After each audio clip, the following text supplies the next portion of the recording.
We are recording. Okay, we are now recording. I would like to welcome everybody who is here and also those who will be trickling in over the next couple of minutes to this housing Q&A with Jen Wolosin and Kelsey Baines and Alex Melendrez. I thank our panelists for joining us today and answering questions in this event, which is a Q&A format. So Jen will be posing questions. Our experts will be giving us some answers, and I'm sure also some food for thought throughout. Thank you everyone for registering for this event and being here at 5 p.m. on a Sunday where you could be doing several other things.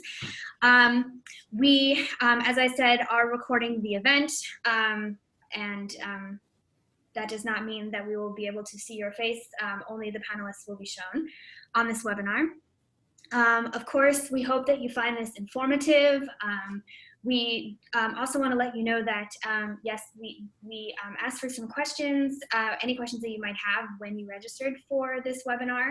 And so we have those on file, and you may also ask questions as they come to mind. We may not have time for all of the questions. We generally do not, having done this type of thing before. So in that case, you can feel free to reach out to Jen individually. She's easy to find. Go to jenwolosin.com.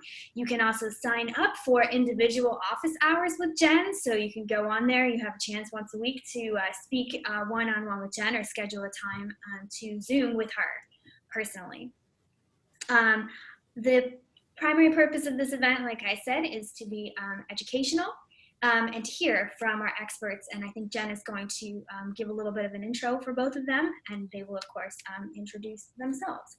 So I'm going to go quiet and turn it over to Jen and the team.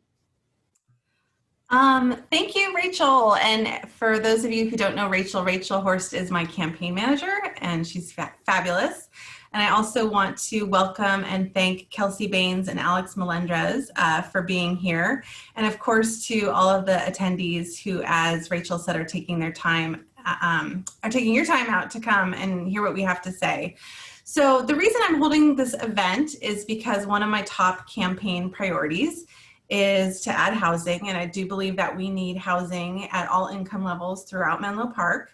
And this is a conversation that could go on for hours and hours and days. So we're going to try to cover a lot, but we won't be able to cover everything. So I just wanted to put that out there.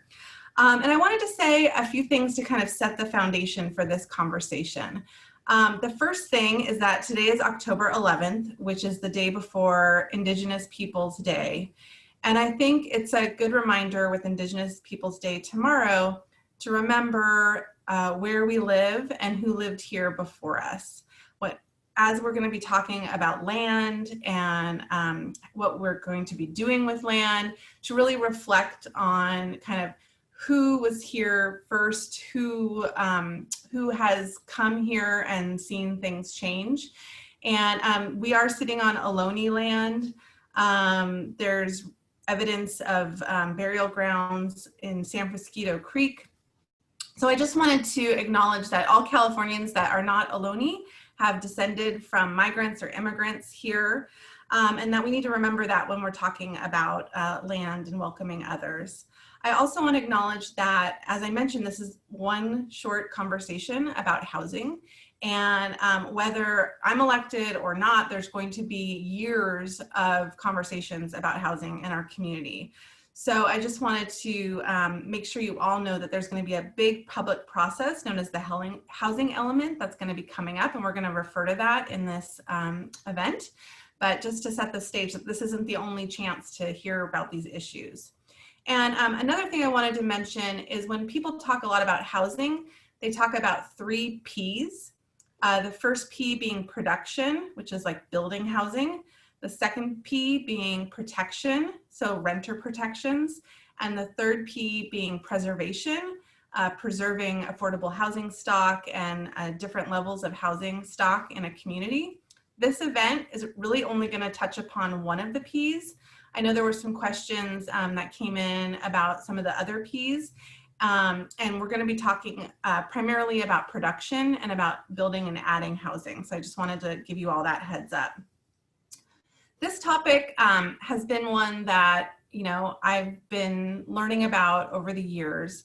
But I didn't always think a lot about housing, to be perfectly honest. I live in a nice big house in a very quiet neighborhood, and it just kind of was what it was to me. And it wasn't until I started really learning about the history of housing and about the complex problems facing our community about our lack of housing that I really kind of started evolving on this topic. And I think it's a lifelong journey to continue to learn and grow and understand issues. And I hope and wish you all, wherever you go on your journey about this topic and any topic, an open mind and a willingness to hear and accept new information. I think as a potential leader in the community, for me, it's really important to be able to receive and listen and be open-minded about these things. And also as a leader to look into the future, not to necessarily look at what Menlo Park looks like this second, because as I mentioned before, this was Ohlone land, so it's evolved a lot as it is, but what it could be, in the next 10, 20, 50, 100 years. And how are we going to plan for that? And what kind of legacy are we going to leave for our children? Is something that I think about as a leader. And I would hope that other people seek out leaders that are thinking that way. The other thing is, how are we applying our values to this topic? And two of the key ones for me that I've been mentioning all along are equity and sustainability. And we're going to talk about that. And really, when I look at housing now, as I mentioned, I've evolved, it's an opportunity. I think I get really excited about this topic because we have a chance to really shape our community.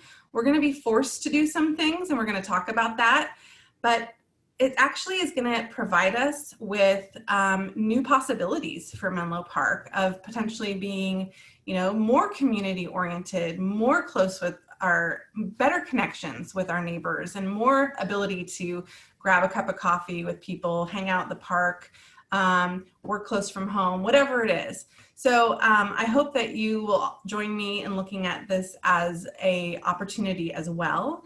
And I think we can have a complete community that has people of all income levels, all ages living here.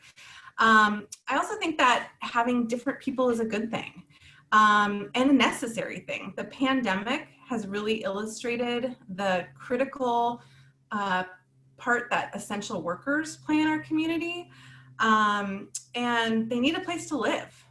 We have childcare workers that are almost all women. They make some of the lowest incomes, and they travel, hours and hours to be able to watch our children.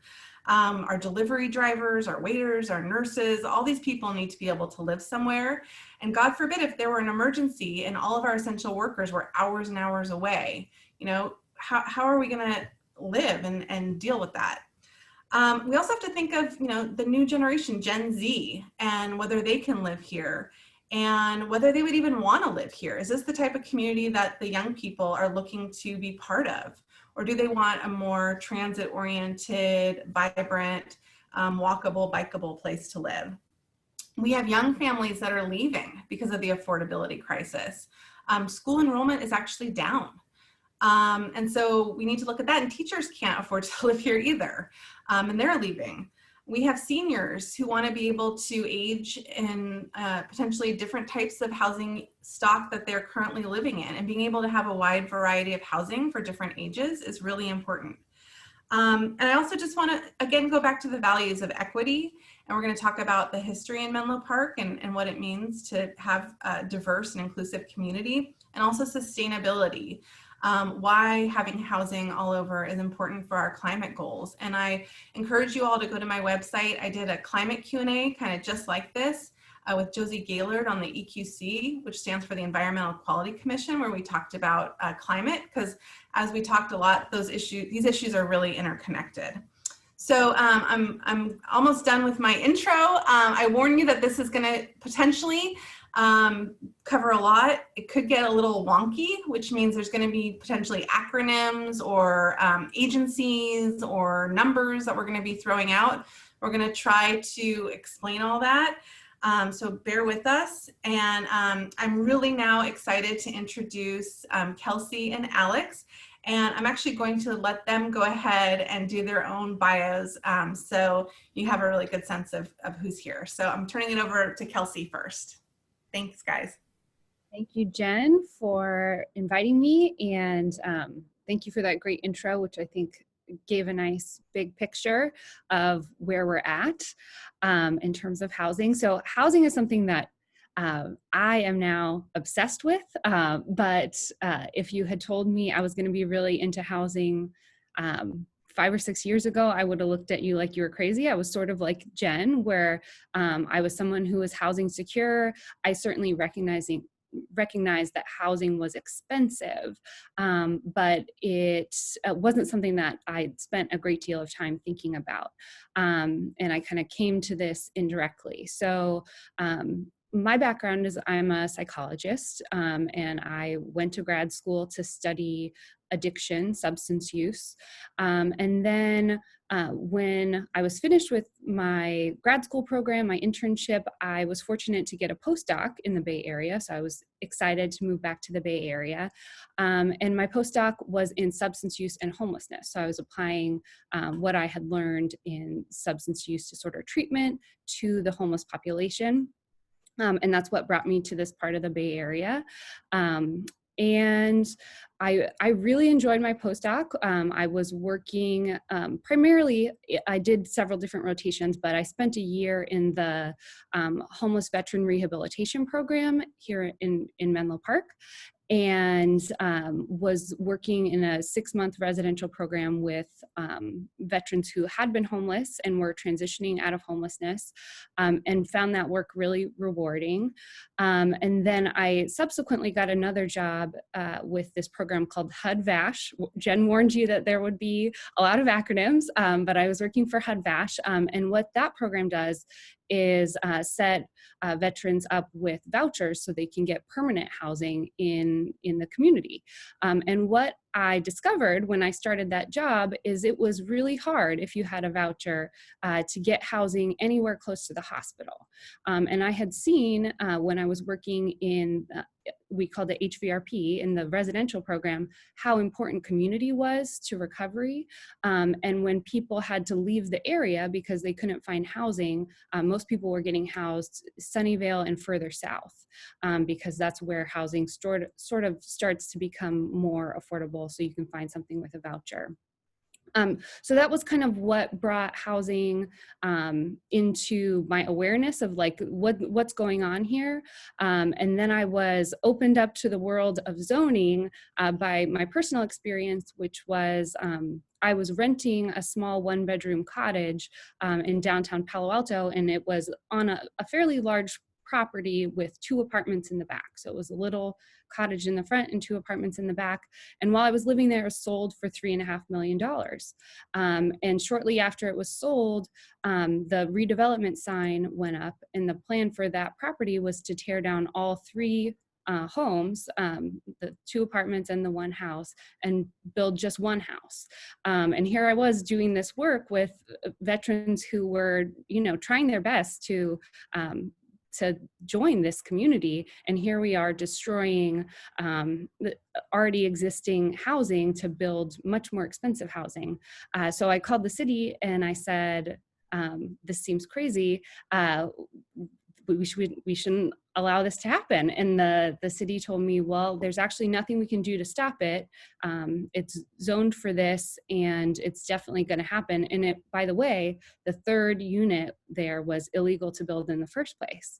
And so that kind of opened my eyes up to zoning, and I started showing up to city council meetings and speaking out about housing and meeting more people. I met Alex at one of those meetings, and eventually we sort of got together various people who cared about housing throughout the peninsula and formed what now is called Peninsula for Everyone. We are a member-based organization, and I should say I'm now the executive director of Peninsula for Everyone. We're part of the YIMBY Action Network, and yeah, we're a member-based organization. So if you would like to join Peninsula for Everyone, we are happy to have you. And yeah, sorry.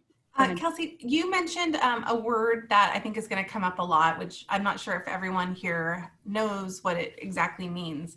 What is zoning? Yeah, so zoning can mean a lot of different things, but broadly, it's rules about what you can put on various properties. So there is zoning that says this land is for commercial, or zoning that says this land has to have certain setbacks, meaning it has to be certain distance from the street. So there's any number of rules. The zoning code is very complicated, but yeah, in the broad sense, it's just rules for what can go where. And should I pass it off to Alex, who is one of our leads in Peninsula for Everyone? Well, thank you, Kelsey, and thank you, Jen, for inviting me here. I'm really happy to be here. I'm visiting from Tatooine, apparently. So my name's Alex Melendrez. I am a former board member for the Peninsula Young Democrats. I'm a former San Bruno Parks and Recreations Commissioner. I'm currently a lead with Peninsula for Everyone. And I also sit on a bunch of other boards that I do not have time to list them all, or used to sit on. So we're just going to skip over that part. What I do in my work time is I work as a affordable housing organizer, and I just have to make a clear disclaimer that I'm here on my own time and that my job does not support or endorse candidates. It is a nonprofit that focuses on affordable housing, so I'm coming a little bit with that affordable housing background. So I graduated from Berkeley with a degree in political science and city planning. I didn't intend to have a minor in city planning. I was trying to do public policy, but believe it or not, the minor was impacted. So I went with the second most popular option, and I'm very glad I did. It taught me a lot of the history of the things we're going to mention today, like zoning, which Berkeley is the founding of what people consider zoning today.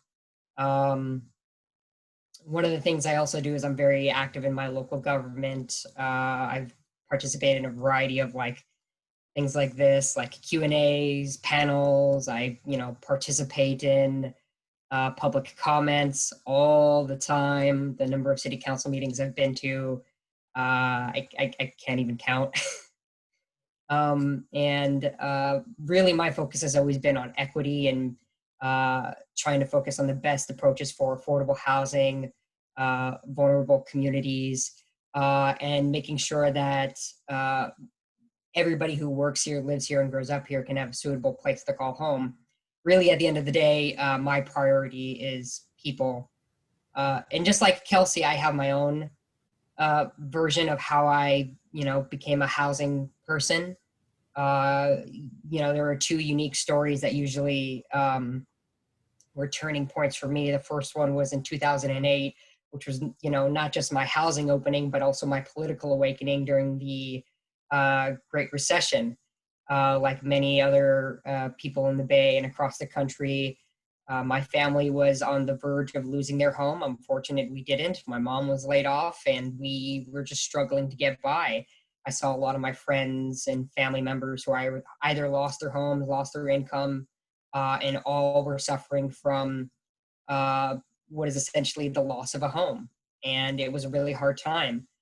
Fast forward a few years, I'm in Berkeley, it's like 2014, 2015, and I'm participating in like student government, and some of my friends are like these large level like activists representing students on a state level.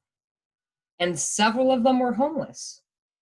And it shocked me to see these advocates on state stages speaking for students on a variety of issues. And some of them were homeless. Some of them slept in their offices. Some of them were couch serving on a regular basis. This was Berkeley. This was back in 2014, 2015. The rents were still high then. So I kind of go in with that mindset. I kind of go in with that origin. And then eventually I landed a job at an affordable housing nonprofit. So that's my story. That's the shortened version. Yeah, I'm sure. Thank you, Jen. I'm sure we could talk about lots of stories. And I hope to do that at some point. But I want to get into the questions. So we're going to start with a question that I'm hearing a lot around because of the pandemic, where kind of the headline pre-pandemic a year ago or so was, we're in a housing crisis. And oh my gosh, we're in a housing crisis. And the narrative that I'm hearing from some people now is, wow, people don't need to work in offices anymore. People are leaving the area. There's vacancies. Now that people can work from home, they're gonna all move to Austin, and we don't need all this housing, and we're not in a crisis. So my first question is, are we in a crisis, and do we actually need more housing?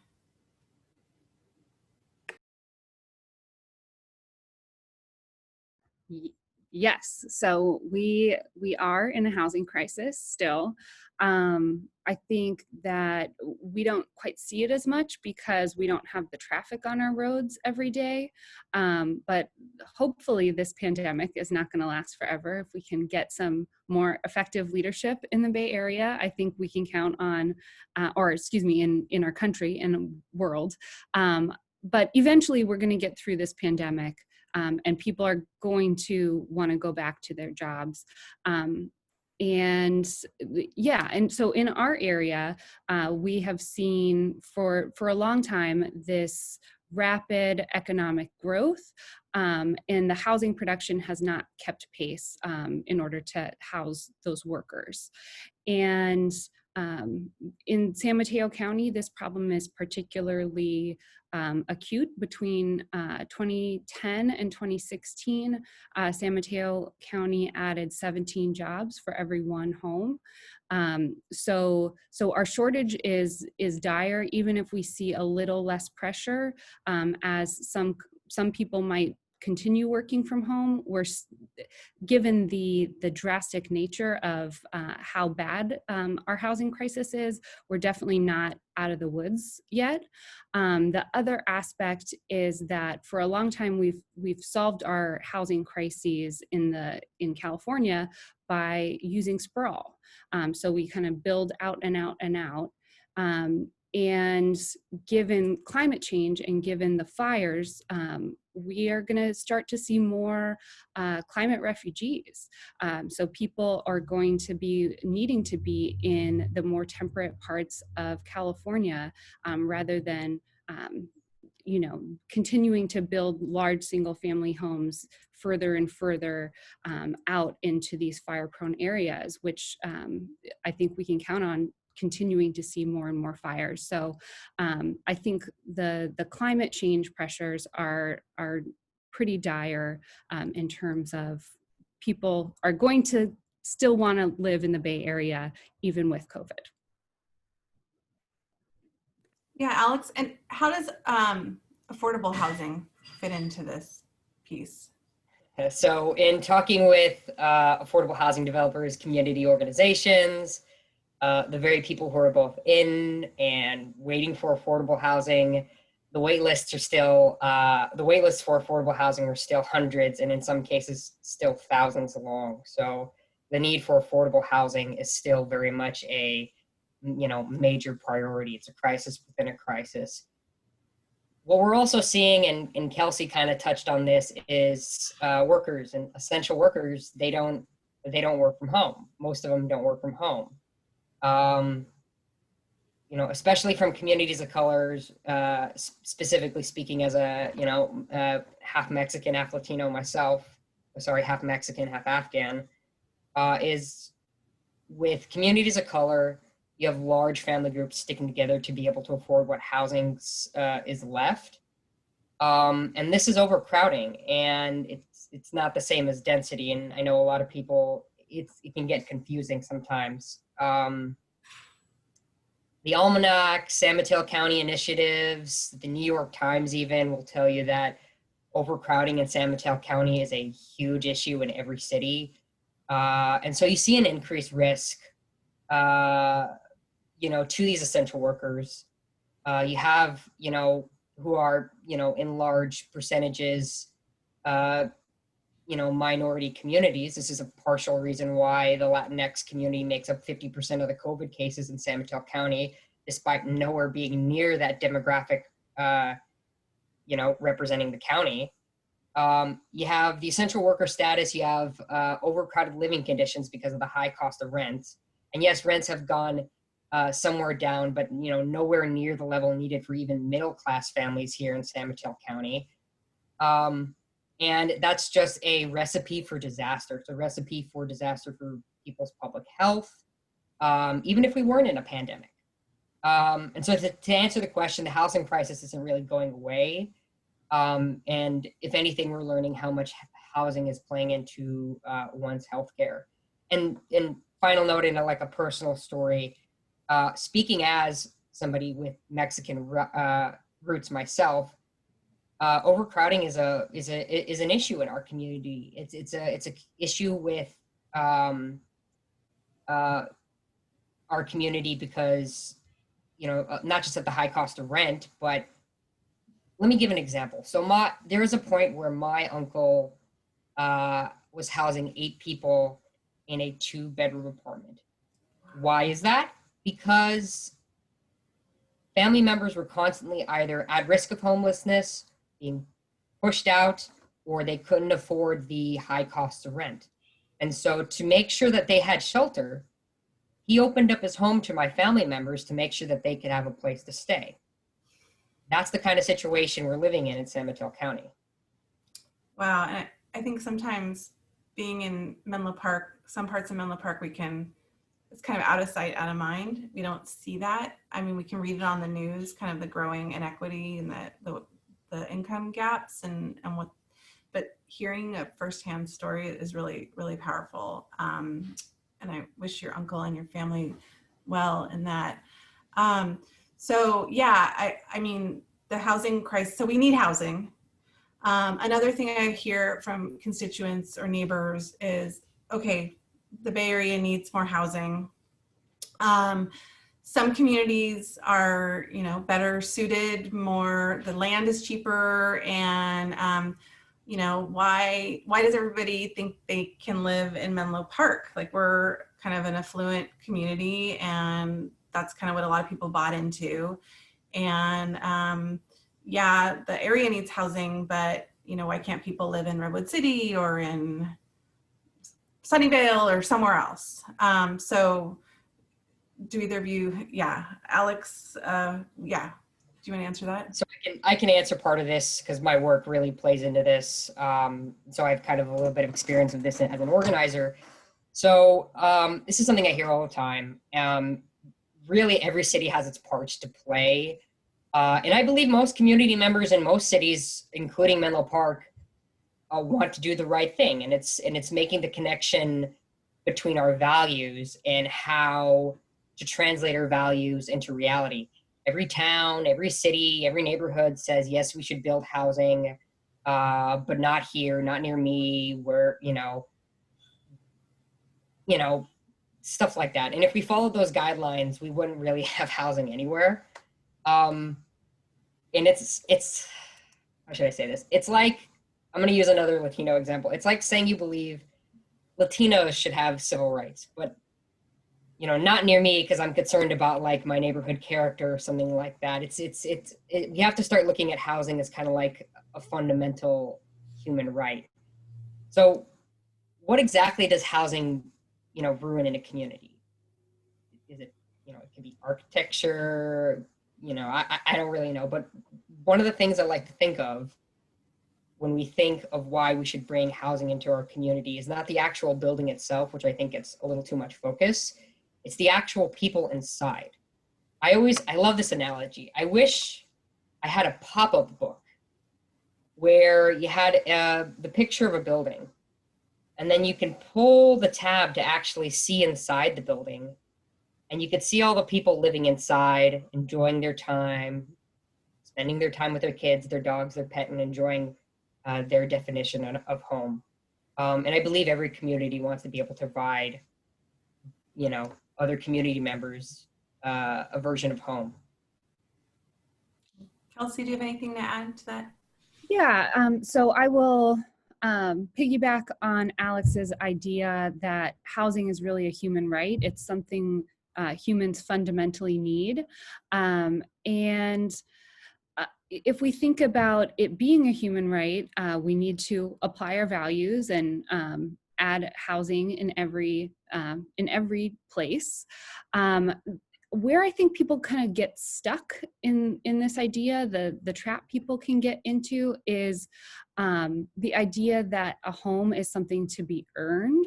And I think where this comes from is people who managed to live here worked really hard to live here. And that's certainly true. But when we get stuck on this idea that a home is something to be earned versus a home is just a human necessity that is fundamental for wellness and health. So that's the main thing we have to keep in mind, is just this fundamental idea that home is a human necessity. We don't have enough homes, and we need to be adding homes to every neighborhood. So something I've been trying to educate the community about is kind of the scope of what we're talking about when we say we need to add more homes. So we've established that there is a vast need, that Menlo Park needs to be part of that. What numbers are we talking here, and when is this requirement kicking in, and what does this look like? So we've actually had requirements for a long time in terms of the state sets a goal for our housing production. I'm going to include the wonky term, which is RHNA, the Regional Housing Needs Allocation. So the state sets a goal for our region, and then the region kind of divvies that up between cities. And one of the changes that happened recently versus prior times that we've done this is that the goals that were set actually are going to be trying to reduce some of the problems that we're talking about. So trying to reduce overcrowding, trying to reduce people having to commute long distances to get to jobs. Whereas in past cycles, we were actually planning for those things to get worse in terms of the counts. So this is going to be the first time where we want things to get better.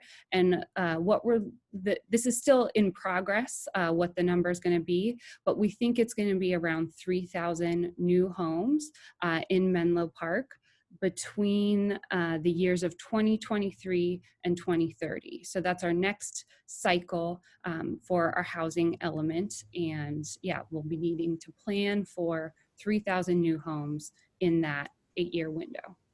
So if I understand correctly, the last cycle, and their 8-year cycles, the requirement was 655. And this next one is going to be over 3,000 is what people are projecting. So that's a lot more. And so when we say we need 3,000 more homes in an 8-year period, does that mean all those homes have to be built in that 8-year period? Like, what is that? Are we going to see 3,000 homes crop up over the next, once this gets set in the next 8 years? Like, how do you define new homes? Is it zoned, meaning the rules say they can go there? Is it built homes? Do you know?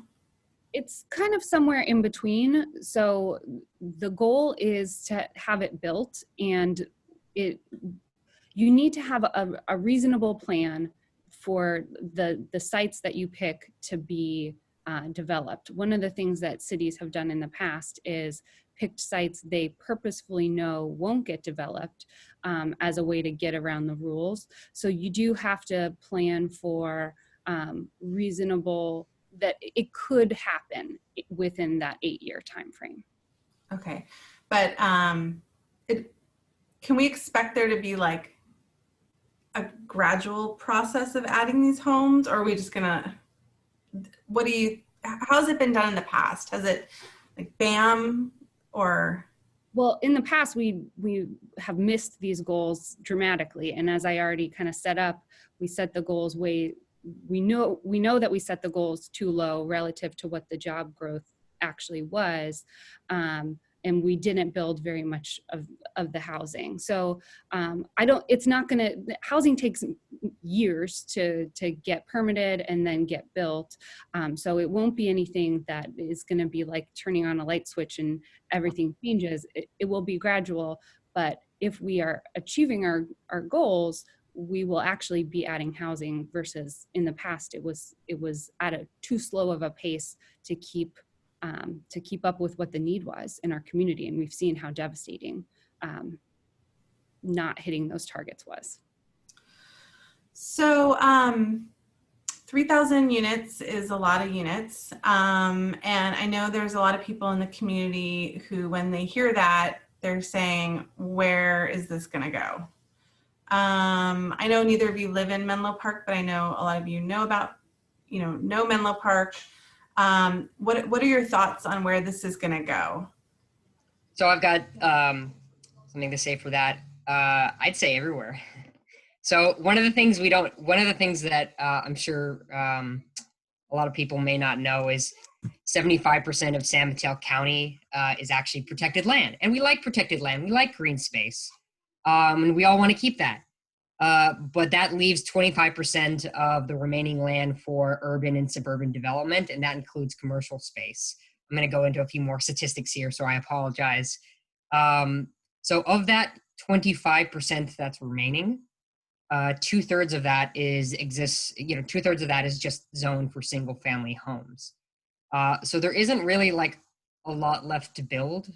And so one of the things we need to do is be able to be flexible and creative on, how we can provide more housing. We want to, this is what I said earlier, we want to ensure that everybody who works here, lives here, and grows up here can have a suitable place to call home. And that's kind of where the flexibility and the creativity will need to come in mind for where we place our new housing stock. One of the things we also need to be aware of is there's this thing the federal government, a policy that the federal government has had for a long time. It's called affirmatively furthering fair housing. It's been part of a series of 1960 civil rights laws that, many of you might actually know this one. It's called the Fair Housing Act of 1968. It was one of the last major civil rights bills. And it pretty much means that communities don't just have to provide existing housing stock. Sorry, there's like a discussion going on in my background.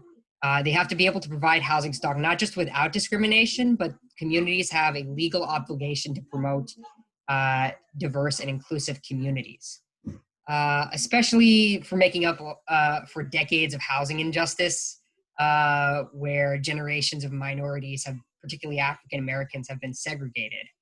And the common response I usually get for this is, well, why would we care now? I didn't participate in discrimination back then. I'm going to quote one of my friends here in saying that people like to say they favor equality of opportunity and not equality of outcome. But the opportunities you get are determined to a large degree by how well you picked your parents. No one should be blamed for choosing the best for their family. But not everybody had that same opportunity. And so it comes to things like ending height limits near transit, allowing triplexes and fourplexes in affluent areas. In places we already have quality standards of living, quality education, so that we can create more equitable outcomes for all. That was kind of long, so sorry.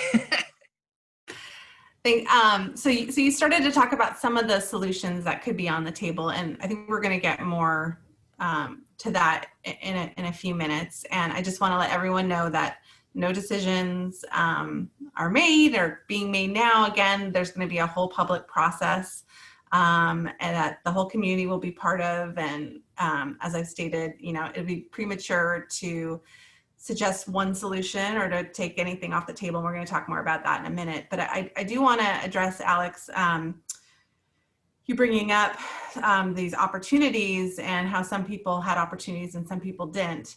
And I think a lot of people may not know a lot about the history of housing in Menlo Park, and that it's not pretty. The Fair Housing Act was in response to a lot of the actions that were taking place in Menlo Park, and not everybody could buy a home everywhere.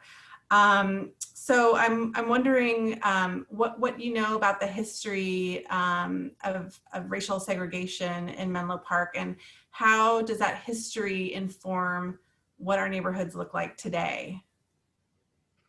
Okay, so there's a lot here. Yeah, I know this could be another 6-hour meeting, so I hate to only give you a couple minutes, and I do encourage everyone watching to pick up Richard Rothstein's The Color of Law, which is a great book about housing and discrimination and references Menlo Park. There's a lot of great information out there about this topic. So in the interest of time though, Alex, if you can just give us a little taste of this, because I think it helps inform, knowing our history is important when we start talking about solutions. It's all tied together. Right, so I'll try my best to keep it short. I would double down on what Jen said for the recommendations for The Color of Law. The book got a lot of popularity this year because of some of the racial injustice we saw around the murder of George Floyd. So I'd recommend that book as well. So where to begin? So the story of Menlo Park is the story of almost every city here on the peninsula, to be honest. There were explicitly racist policies, a variety of which that the real estate and banking institutions practiced. But they were also policies that the government promoted and sometimes forced in communities as well. We like to think of some of these actions as just by private actors, but a lot of them were codified, essentially meaning that the government also promoted and abetted some of these practices by private institutions and having their own laws on the books as well to segregate communities. So it's all very well documented in Menlo Park, even in the color law itself, and we live with that legacy today. And I could toss out terms, but I want to try to avoid it. We live with some of the legacies of that today, and we're actively trying to reverse some of those trends. This has a massive. I really want to look more about what these racist, histories of housing have on the impacts today. We live with that legacy today, and it causes an onerous, detrimental impact on our communities actively and for local health incomes. And some of the examples that I could think of is, if you have like an office of 12 people, you would say maybe one of them lives in Menlo Park, probably the supervisor, statistically speaking, and the other 11 would probably be commuting. The supervisor, the interns, the janitor, the front desk staff, basically because we didn't have a diversity of housing options and people were not legally allowed to come here or afforded economic opportunities by banking or other financial institutions. Their parents were told they could not live here. And so many of them did not have the opportunities that their parents did to either stay in the community or purchase a home or essentially have the same benefits that others would today. How does that impact us today? Think of traffic, where you have those 11 workers having to commute from all these different areas because we didn't provide that existing housing stock here today, and we even said you can't live here because you're not white, essentially, or any other rules that were made up to keep people of color out of our communities. And this existed up and down the peninsula, and even in Menlo Park. And I'm gonna stop there. Yeah, and I think one of the other fundamental things is, from my reading of Color of Law, is that where people that were able to buy, white people in good neighborhoods, their property values rose. And so they accumulated a lot of wealth that they were able to then pass on to their children, who were then able to use that money for down payments in these exclusive neighborhoods. Whereas the people that were kept out of these, rising neighborhoods did not accumulate that type of wealth. And then were also subject to predatory lending and foreclosures. And so it kind of, that what we, again, read in the paper about these economic divides that a lot of us don't think about day to day, are as the result of these policies that are living with us.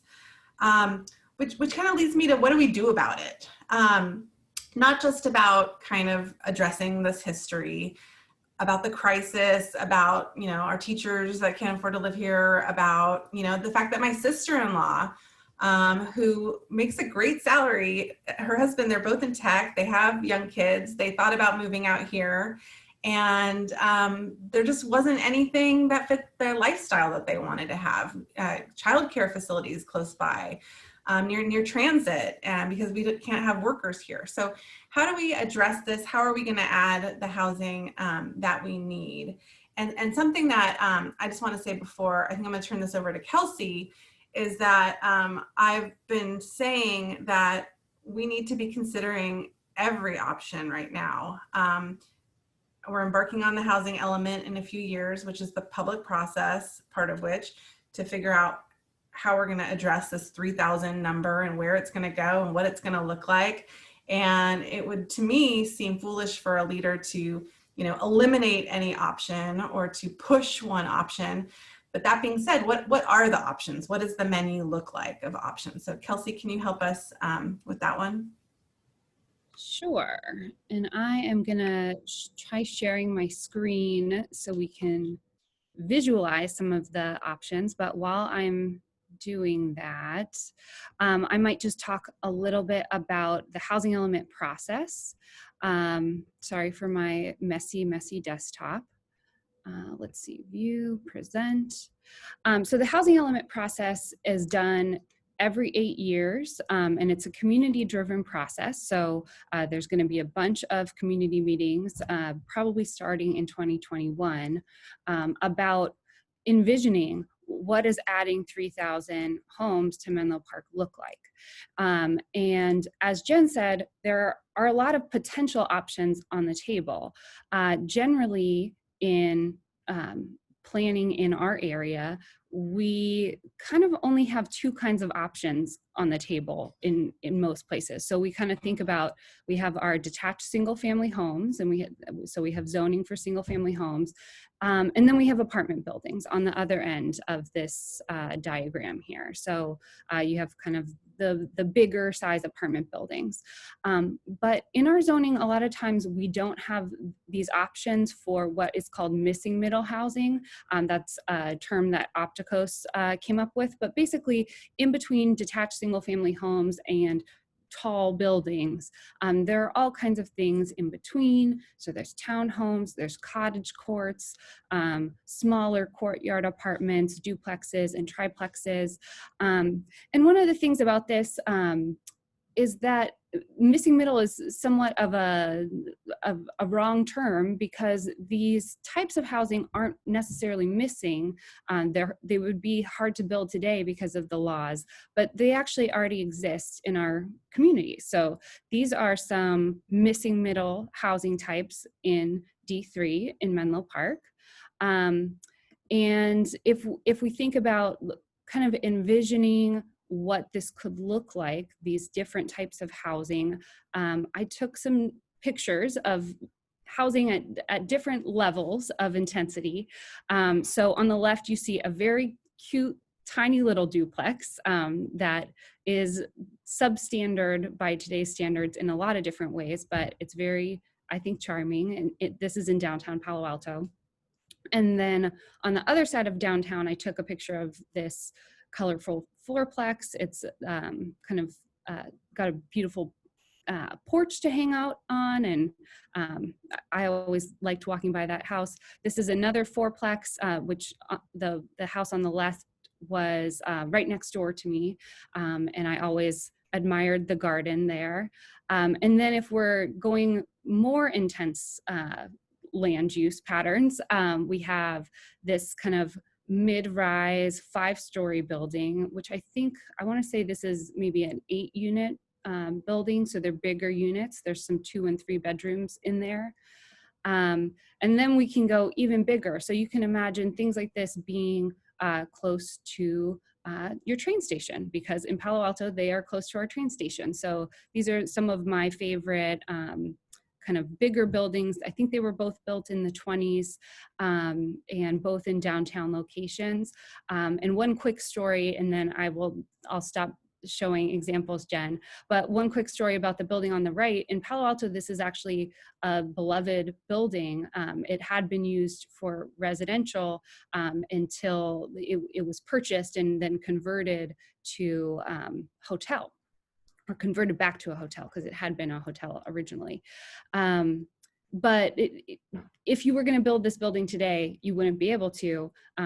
And yet people like it. And the reason they like it, to Alex's point from earlier, is because of the people who lived there. So it was a very diverse group of people who lived there. They had all kinds of jobs, teachers, and yeah, it was a great building for the community. So people were really sad when it wasn't going to be used for residential anymore. Oh, and then I did have one more example to show, and this I took a picture of in Portland, where it's two houses side by side, almost identical. One of them, it was actually hard for me to remember which one was which, but it's the one on the left is either a duplex or a triplex. I can't remember, but this is just to make the point that it can look the same on the outside, but actually have more housing on the inside, which I think is really a great thing to have as an option on the table. Yeah. Kelsey, these are awesome examples for us to help picture this stuff. Can you go back to the slide, the first slide that shows all the menu of options? So who gets to decide what goes where and which combination? And that might be a little bit of a rhetorical question. I mean, I think I know the answer. I'm envisioning, and this is my vision of the housing element process, is that I would almost even like to see little like toys, like a tall building, and people at tables saying, okay, here's the challenge for the next hour. Let's get to 3,000. Here's the scope of the city. How are we going to, here's where the train station is. Here's where the parks and the schools and the grocery store, and the goal is to create, the best community that we can. And we might not all, I can see different tables of this exercise going on, and maybe one table comes up with a different option, another table has a different option. And then the job will be to look at the trade-offs and say, okay, how does this option impact traffic? How does this option impact access to services? How does this option relate to affirmatively furthering fair housing? How does, how do we, so I'm really excited about this process. And I hope that the community has an open mind, and that nobody has like a preset of what it has to be, because I think, like I said, this is an opportunity for us to build the community that we want to live in the future, and that our kids hopefully one day could live in. Yeah, like I said, I didn't think it was an actual question. So gosh, we're running out of time. I kind of have one last question, and I've been trying to answer some of the questions, or ask some of the questions that came in earlier on the registration form. And again, for those of you who submitted questions that haven't been answered, please reach out. But again, this is kind of a concern of neighbors of mine who see kind of this number and this process, and they're used to Menlo Park being a certain way. And I get it. Change is hard, evolution's hard, and these are ideas and concepts that may be new and people haven't really thought a lot about. So how do you address these concerns about kind of the character of the community, and kind of what makes Menlo Park beautiful, and drastic change coming? How do you, being in different communities, I'm sure you've heard this concern before, how do you typically address it? Kelsey, do you have an answer? Yeah, well, one thing that I think about is that, at least in my neighborhood, and I think this is certainly happening in Menlo Park as well, is that the community character is already changing, but it's only changing sort of in one direction. I live in a single family neighborhood, and the only thing that is happening is pretty modest houses are becoming great big houses.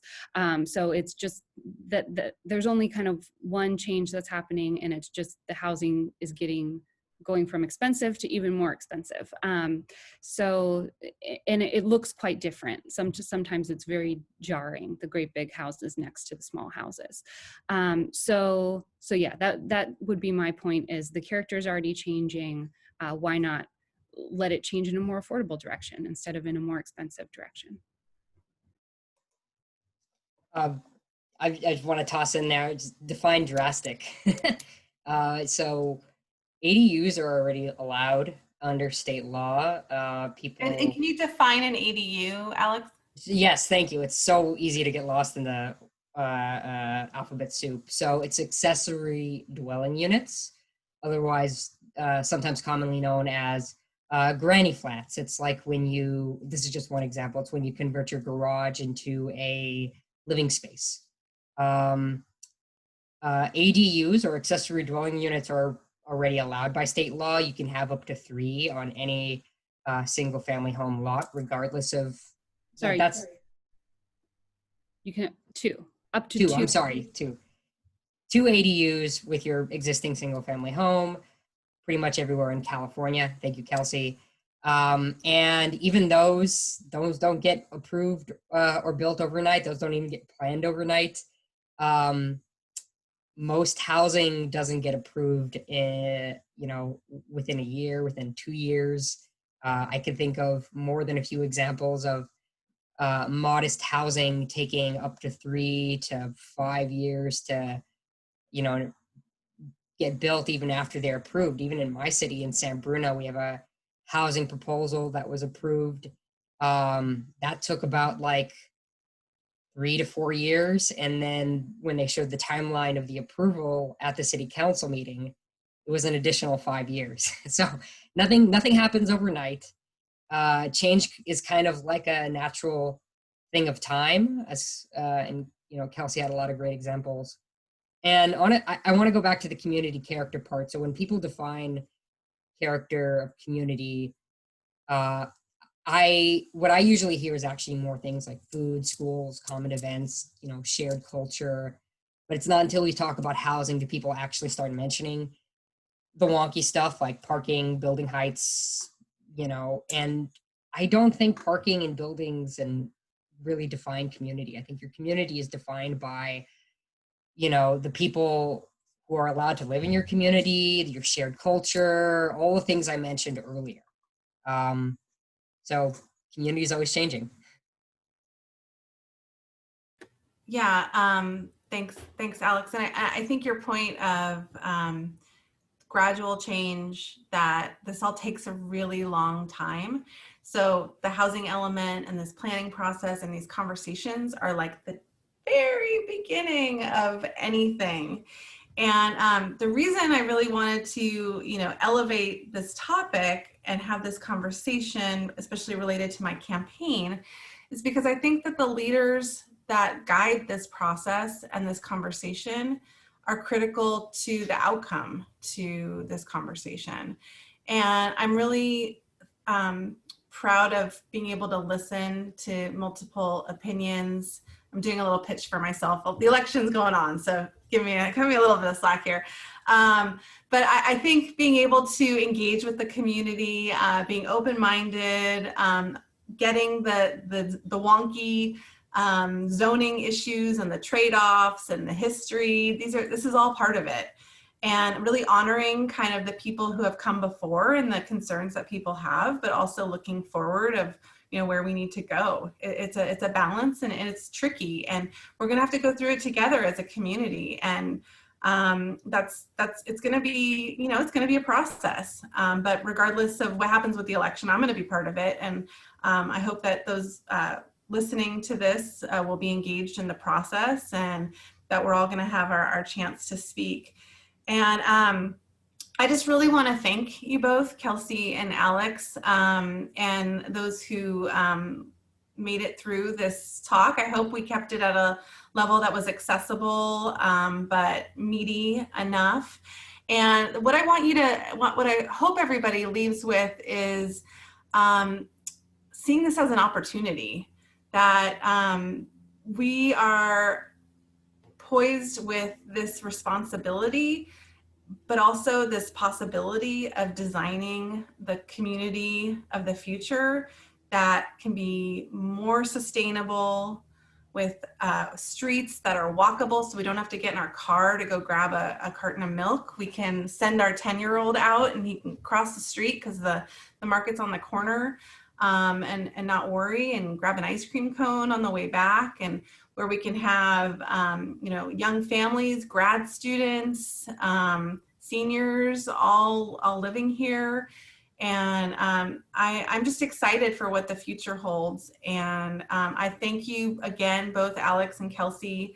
And I look forward to having many, many, many more conversations on this topic in the years to come. So I hope everybody has a good night. And thank you again for joining us. And don't forget to vote. Vote early. There's 2 drop-off box locations in Menlo Park. One is at Burgess Park, between the City Hall and the police station, and the other is in Bellhaven at the Oneta Harris Center.